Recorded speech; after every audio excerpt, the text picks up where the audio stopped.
Mentor told me this when I was about 16. I was getting clean off drugs, off marijuana for the most part. I couldn't stop doing it. It was making me crazy, but I couldn't stop. And so I checked myself into a rehab, which saved my life. It kept me from going crazy. And then I got out and I was clean. I didn't have the desire to keep doing it, but I was suffering inside emotionally and mentally, and I was going through heavy withdrawals, and that lasted for a good couple years. So I felt bad all the time. And I remember I heard this guy speaking at the meeting. I'm like, he's speaking my language. And I came up to him after the after the meeting. And I was just looked super like, I was just feeling bad. I said, man, I feel bad. And he started laughing. He knew the state, see, because he went through those states. He knew. And when he laughed, I started laughing. I knew that he knew. I didn't take it personal. Like, you're laughing at me. No, I saw it, it depends on the vibration behind things. You can say or do anything. Depends on vibration. This is what a lot of people, they don't understand. Sometimes they say, oh, but you did this and said this. I said, I can do and say anything. Depends the vibration behind it. So anyway, I liked and enjoyed and appreciated this connection I had with him. And I said, but man, look, like, I just feel bad all the time. Like, I don't want to feel bad. He says, look, man, sometimes you got to just feel bad until you feel good. When he said that, automatically, I started to feel a little better because it resonated. I'm like, yeah, what can I do? Like, what can I do? Like, what? Just, you can apply that to your own life. Well, the answer sometimes isn't that I need to meditate harder. I need to pray harder. I need to watch more non-dual videos. Yeah, don't do that. They'll tell you like feeling bad is just a sensation and there's like really no self there to feel bad. Yeah, careful. There's not always a spiritual technique like, okay, I need to go deeper into self-inquiry or I need to just do more japa or because there must be something wrong with them because I'm feeling bad. Sometimes, depending on the person, maybe a lot of times, the real lesson there is to bring acceptance into how you feel, to surrender to how you feel. It's like, okay, I feel bad. There's some emotional alchemy and churning and karmic burning that's going on. And so the result of that is you're going to feel bad. But then the mind will say, yeah, but goddamn, how long am I going to feel bad? It's been years, maybe decades. It's like that sometimes. What's the difference though? If you know that you're doing the best you can do and you're going through this purification process, who knows how many lifetimes it took to accumulate all this garbage inside that's being purged. Yeah, we might need some decades to get free of that. But I can tell you, if we do, there'll be a seat waiting for you in these higher planes when you leave the body. And then you'll be like, damn, it was worth it after all. I was going to say something else about, I don't know. So, you have to discern though. There has to be some inner discernment. Sometimes we're feeling bad just nonsensically. Is that a word? Like we're doing stuff. If I'm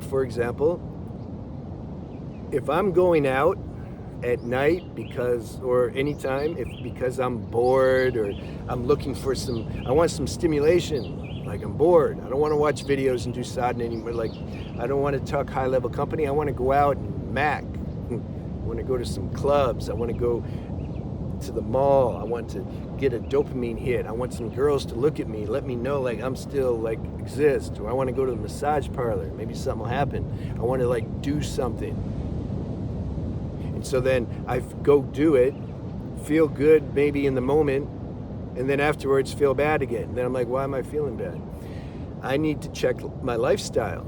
There's certain lifestyle habits that we're doing that create a lower vibration that is we got to take the whole package.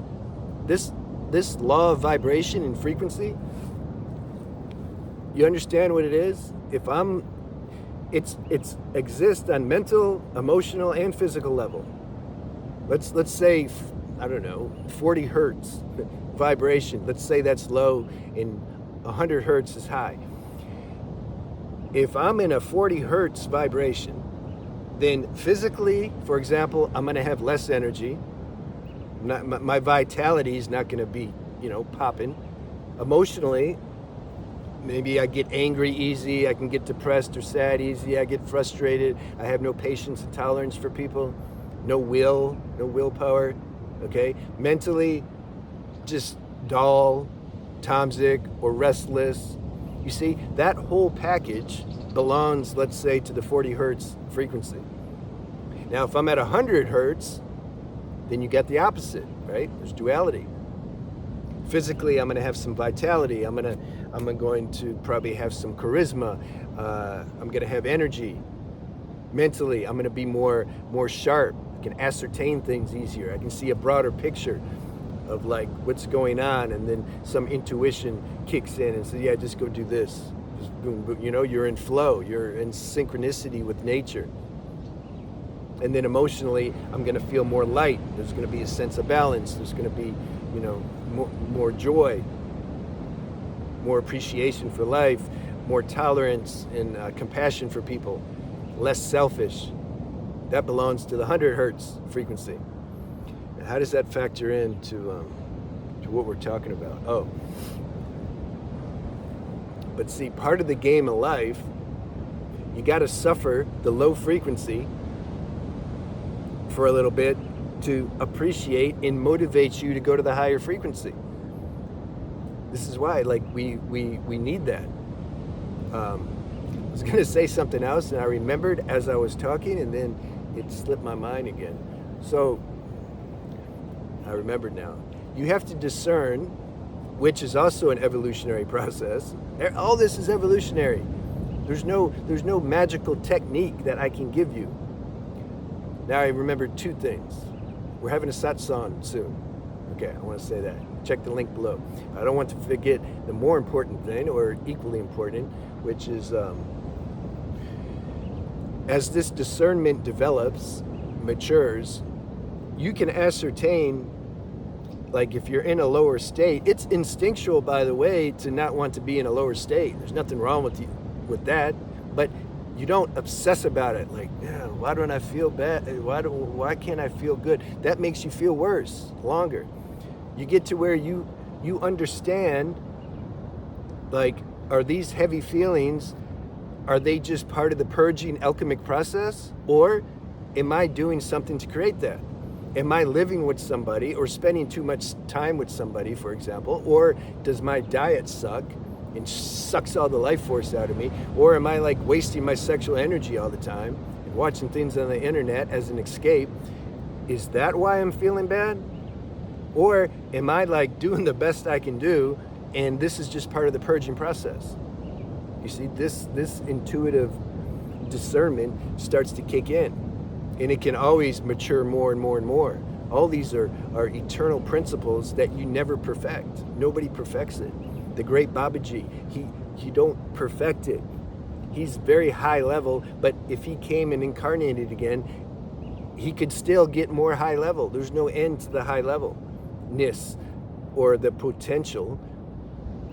That's the infinite potential of a personal sense of self, because the infinite God essence is hiding in that personal sense of self, and God's infinite. Well, you have the God molecule, so you're potentially infinite too. But we can't experience total infinitude while we still have a personal sense of a self, and we'll always have a personal sense of a self. What would be the purpose of waking up? Just to be obliterated and like no more nothing? You can always get higher level.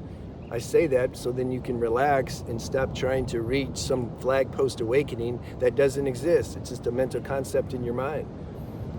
A lot of these masters who are awake, they don't proclaim it. It's usually their disciples or students that say, well, he's awake, or he's enlightened, or has a high level of self-realization. For one who really knows, it's like, how do you determine when do you hit get the awakening stamp?